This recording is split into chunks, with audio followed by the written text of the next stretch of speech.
Хайырлы күн мөхтәрәм телевизор караучылар. Җомга һәр кайсыбызга да мөбарәк булсын дигән теләктә, бүген дә сезнең белән эфирда мин Миңназым Сәфәров булырмын. Студиябызда тагын кемнәрне күрергә теләр идегез дип, сезгә әлдән-әле эндәшеп торабыз. Рәхмәт киңәш табышларыгыз һәм алдан әйтеп куйган фамилияләрегез өчен. Мондый аңлашу тапшыруыбызны тагын да кызыклырак итәр дип уйлыйк. Бүгенге кунагыбызны да бирегә даими тамашачыбыз Ләйсән Радик кызы Халикова үзе җитәкләп килде. Бик талантлы, халык җырларын җиренә җиткереп башкара торган гаҗәеп тырыш егетне дөньяга чыгарырга булышсагыз иде, диде ул үзенең укучысы турында. Сәнгать дип, милләт дип җан атып иргән укытучыга безнең ышанмаска хакыбыз юк иде.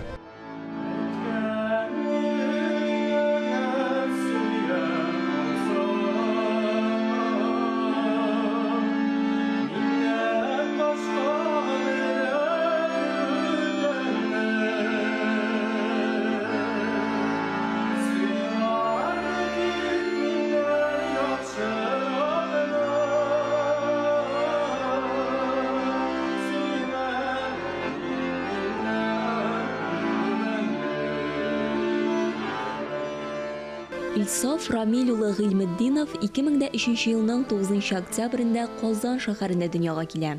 9 сыйныфны тәмамлагач Башкаланың Әүхәдиев исемендәге музыка көллиятенә укырга керә. Хәзерге вакытта әлеге уку йортының 2нче курсында укый. Татарстанда һәм Башкортстанда үткәрелүче Йолдызлык, Идел, Ватан фестивальләренең лауреаты. Баянда, гитарада һәм фортепианода уйный. Кәефем булмаганда мин өйгә кайтып берәр уен коралында уйныйм да, дөньямны онытып, җыр, сәнгать, иҗат тормышына күмеләм дип язган Луиза турында. Хайырлы көн, Илсаф. Хайырлы көн, җаныбыз. Дәресеңне калдырып, вакытыңны сарыф итеп, студиягә килергә вакыт тапкан өчен бик зур рәхмәт сиңа. Һәм шундый сораудан башламакчы булам. Әтиәнең җыр сәнгатен яратканга безнең мәгълүм җырчыбызның исеме кушмаганнамы сиңа? Шуны башта ачыклап китик әле. Исемеңә килгәндә. Исемем башта бик ни булырга тиеш булган. Бүтән исем булырга тиеш булган. Аннары соң әни әйткән. Илсаф кушып, бәлки җырчы булып китер диген. Менә шулай дип уйлаган идем. Бәлки Илсаф дип кушып җырчы булып китер дип, шундый нидә калдылар инде. Аллаһ Тәгаләнең амин дигән вакытына туры килгән дип уйларга кирәкме?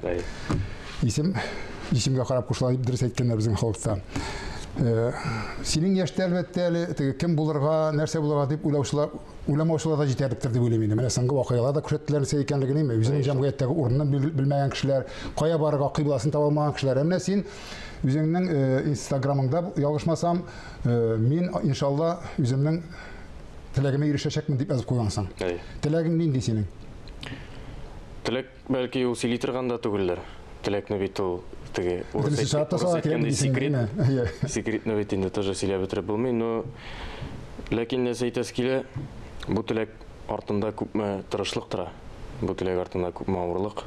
Аларның һәрберсен җиренә җиткереп эшләргә кирәк. Әгәр дә ул күз салып кына шулай йөрергә булса, теләп кенә булса, ул бит инде барлыкка чыгып ишенә ашмый. Шуңа күрә һәрбер теләк өстендә эшләргә кирәк. Булай теләгем инде Алла бирсә, җыр ни буенча китерә, иҗат буенча китерә. Синең теләгең миңа калса әле баштарак футболчы яки хоккеист булырга теләгәнсең бит син, әйме? Хәзер бит бер нәрсә яшереп булмый, бөтен нәрсә чыга. Ничә яшьтә килде менә бу җырлау? Әлбәттә безнең татарда бит җырламаган кеше сирәктер инде. Җырламаган, шигырь язып карамаган кеше бездә бик сирәк.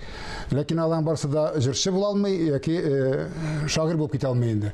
Әмма җырчылар күп, әйтергә кирәк, җырчылар үзеңдә беләсең, әйме? Җырлаучылар күп дөресрәге. Җырчылар түгел, җырлаучылар күп. Менә шул конкуренция куркытмадымы сине? Все-таки бит ничек әйтсәк тә ишләр янында ничектер үзеңнең стилең булмаса, үзеңнең моң тавышың булмаса, син аерылып чыга алмыйсың башкалардан. Минемчә һәрбер кеше үзенчә җырларга тиеш. Үзе ничек тели, конкуренциягә карарга кирәкми. Конкуренция булачак. Бар иртәгә юк. Ул була да әле ул, ансаннар да була. Тик менә ләкин үзеңгә ничек иши, шулай җырларга кирәк. Ул кеше өчен җырлап, менә шын күңелдән җырламагач, гел уйлагач, менә бу ничек җырлар икән, менә минем алдан ничек җырлар икән. Андай уйлар булга җырлап булмый ул.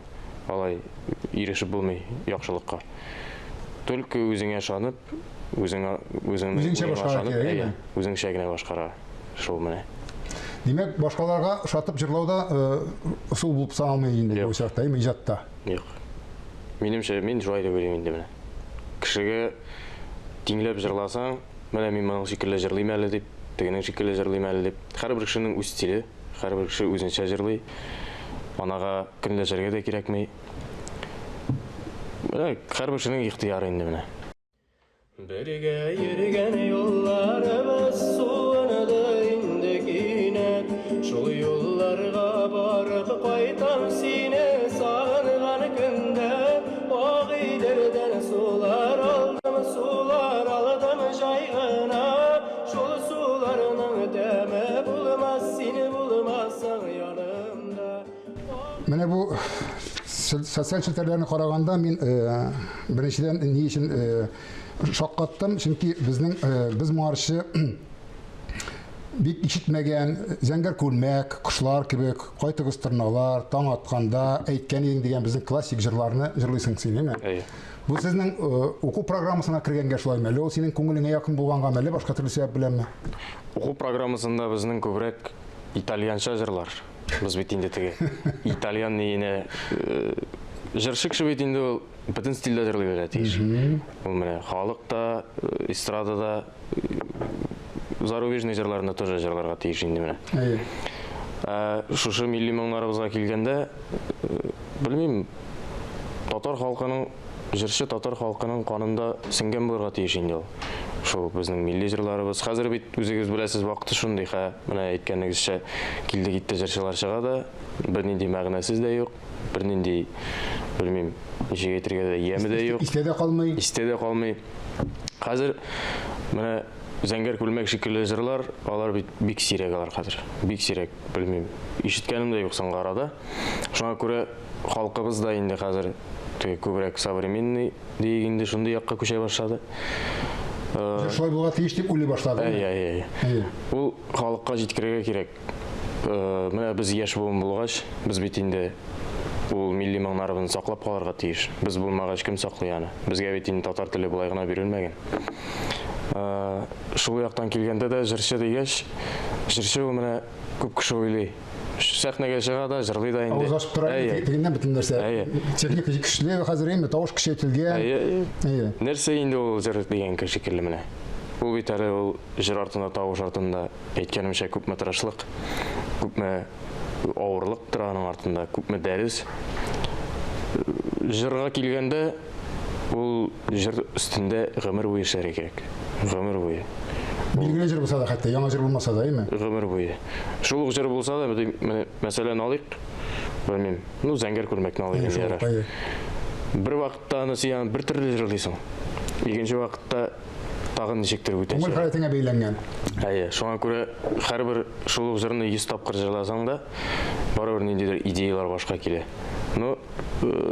Шул вакытта да китмәскә кирәк. Җырның бозмаска кирәк ритмын, темпын. Менә ничек бар шулай җырларга.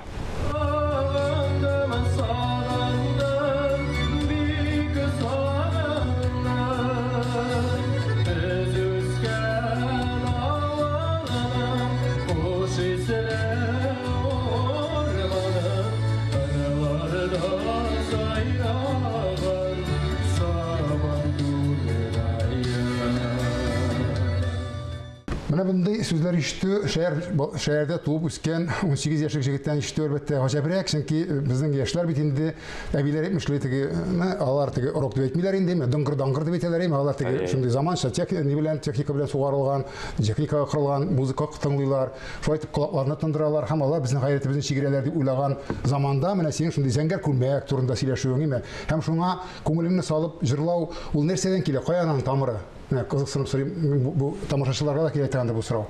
Каян килә ул? Кызык сорау булды бу. Минем гаиләдә, мәсәлән, минем музыкаль гаилә.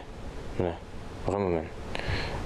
Минем дәвәниләрдә, минем бабайларым да җырлаган, Аллага шөкер, минем әни тоже җырлый, әти баянда. Кем булып эшләвенә карамастан? Юк. Абый тоже җырлаштыргалый. Шуннан безнең дәвәтинең, мәрхүм дәвәтинең инде урыны җмакта булсын. Апасы бар иде. Шул апасы бик матур җырлый торган. Аерым бер матур. Җырлаучылар күп алар әйткәнчә. Аерым бер матур җырлаган кешеләр сирәк. Тавыш иде анарда.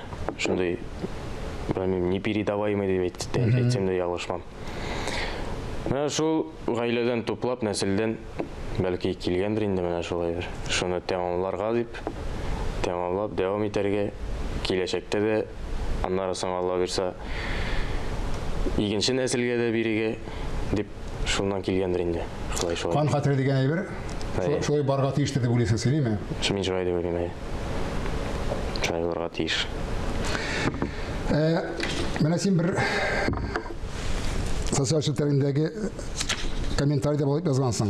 3 минут ішінде мен бұл жырның һәр сөзін өзім аша өткеріп, түбіне түсіп жырларға тырыштым дегенсің.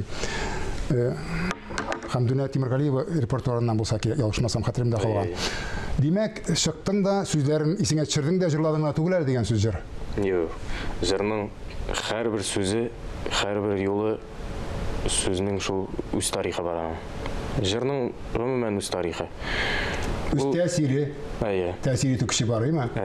Сөздеріні бит әлі оқыдың да, үйрендің да жырладың деген сөз түгел. Ол сәхнеге шығып ол сөздеріні жырлағаш, неткеш, тамашашы біріне алыңламай қалғаш, олай оларға тиіш түгел. Ол халықтың әгерде жыр ұшы екен міне, халық аны көңіліне жеткіріп, өзейтіп, бәлки Ришат Тухватуллин мәселен концерттарында көрейік. Жырлар жырлай, әліккеге жырларында башқара Аллаға шүкір, жаны білен башқара олағарны. Халық Мәккебен кетіп тұр. Олысы кішісі еме? Бір түрлі әбейінлерден башлап, бәбейлерге қадар аңа жырейлер деп айтайлар еме? Сонардан да мен өзім де сағындым ауылым деген жыр болға шыл Хамдуна Тимирғали репертуары. Бек ұзақ қана олақ айтмаған ем мен. Нешіктір сағындыра, бәрі-бір сағындыра. Жүрсі деген бір сенде де бар, шәйір баласында да бар. Сағындыра, қайтасы келе. Һәм міне шол жырны ишітуге, мәйтем, мен мұны жырлайсым келе. Шолай деп айттым сразу, мәйтем, мен мұны жырлайсым келе. Көңіл қалайты ол, ема? Башта мен аны жырлап қарадым, енді бұлай міне баянымны алып, баян білән жырлап қарадым. Әтенлерге тыңлаттым, мәйтем, тыңлап қарағыз әлі міне, неше керек екен деп. Шул аннарысын музыкасын ясаттық та біз әні, Аллаға шүкір яздырдық. Кіші тыңлайдыр деп ойлайым, бәялейдір деп ойлайым. Нешіктір шуғайрақ енді. Бәялей демектен бұл шырақта мен мәне қақырас жуырында етіп кетірге тиешмендір сенің шілтерінде қалдырған, сенің бетінде қалдырған бір комментарийна. Күз тимәсін, сенің кебек мұңлы тауышлы ешләрібіз болғанда татар тілі біздің, татар мұңының келешегі бар. Жеңіл жырларыны башқарушылар бұлай да жетерлік. Сенің кебек мұңлы тауыш иесі халық жырларын көбірек жырларға тиіш, оңшыларды беткен. Мұндай комментарийлар сеңа тәсір етем. Мысалы, аның мақтаушысына түгіл, бірәр түрлі нашар түсі де болуға мүмкін. Ол шул мақтау арасында нашарлық тілеушісі де бар. Бар, түрлісі бар, конкурентлар бар әлге де баяғы. Кіші өйтмені, біз ойлайбыз да кіші мақты деп. Ол анары өзіңнің көңілің білән шанасы енді міне бұл кішіге шаған еткен деп. Ол бара тек болырға может, білмеймін, кінләшу деген әйбір болырға может. Ол сен аттығы из-за жалости деп әйтегенді. Шолай деп yazғандыр деп те ойларға мүмкін. Әлбәттә, мұндай комментарийлар меға жанға дәуа бере, ол меға стимул бере келешекке. Демек, халық мені тыңлай, көре, ишіте, біле, бәялей. Бұл меға бікті болыша, бұл мен білмеймін нешік деп әйтірге, жан рахаты деймін мұсың.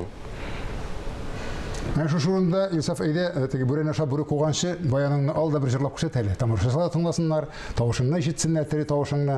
Әйде? Жақшы.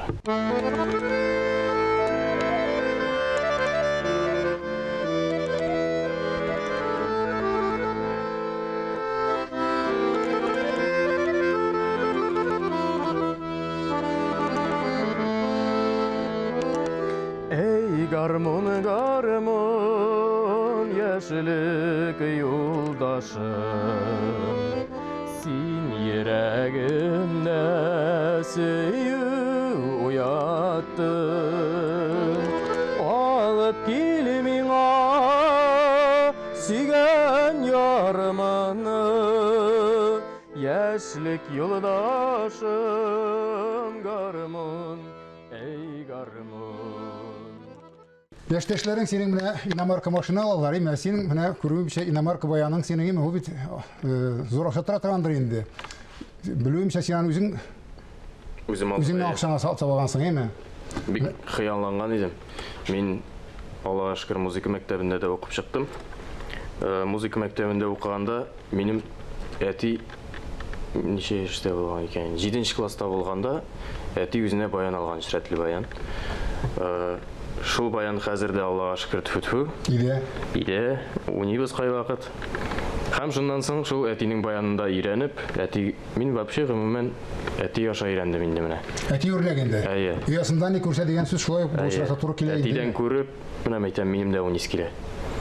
Һәм тора бара инде шулай уйнап, укып бетергәч, Аллага шөкер, баян алырга булдым. Баян алырга акча юк. Баян алырга. Баян кыйммәт. Баян кыйммәт. Хәзер бит әле теге без әле башлап килүче генә булгач, әллә ни баяннар да аласы килми. Һәм шуннан соң интернет челтәрләреннән эзли башладым. Кешеләр моны тамадаларга яза башладым. Мине дә алыгыз әле үзегез белән дип концертларга. Һәм әйтәм, мине дә концертларга алыгыз әле, мине дә банкетларга чакырыгыз әле. Хыялымны чынга аштырасы килә дип, шулай дип әйтеп, Аллага шөкер, максатыма ирештем.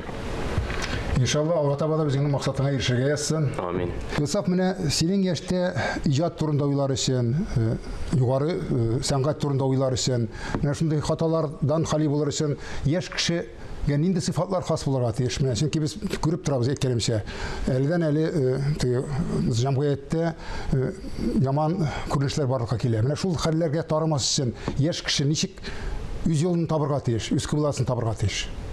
Кеше максат белән яшәргә тиеш дип уйлыйм мин. Һәрбер кешенең башына сеңелгән булырга тиеш. Менә мәсәлән, мин менә күпме нәрсәләр генә әйтсәләр дә, менә сәхнәгә килик.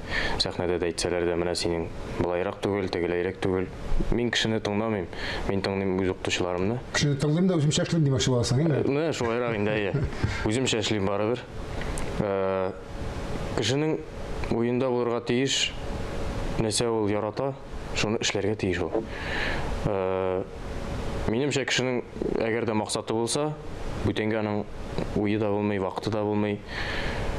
Менә шулай җырга күмелеп китеп, җыр белән яшәсә дә, бүтән әйбер белән шөгыльләнсә дә, шул ук стройка, шул ук юл ясау. Минемчә, һәрбер кешенең үз башында үз максаты булырга тиеш. Амин, шулай булсын. Алга таба да максатыңа ирешергә язсын. Зур залларда күреп, сөенергә насыйп булсын. Амин, рәхмәт. Яшьләр бозылды, дөньяның рәте китте, яки җыр моңыбыз югала дип шаң сугышчыларны тынычландыра алабыз. Шөкер, бүгенге кунагыбыз шикелле талантлар бар һәм булачак. Аларны вакытында күрергә, үстерергә һәм кадерләргә генә кирәк. Дигән теләктә бүгенгә сезнең белән саубуллашам. Исәнлектә күрешик.